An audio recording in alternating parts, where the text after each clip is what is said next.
cleanup. We all know that the filter element of a vacuum cleaner needs to be cleaned 2 or 3 weeks of use. So how do we clean up and what should we pay attention to when we clean the filter? Aria, can you introduce to us? Sure, no problem. First, we need to open the motor on the top of our vacuum cleaner. Next, we need to use a dust blow gun to clean the filter from inside to outside.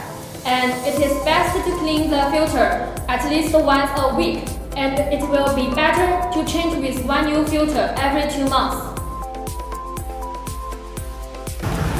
Okay, so next, let our experienced engineer Freddy to show you how to clean the filter.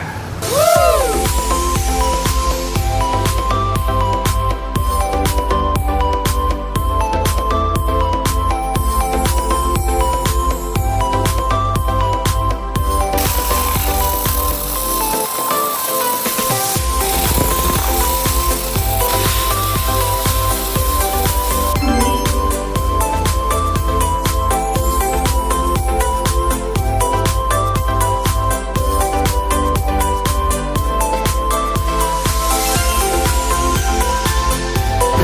DARYOU, get your food too!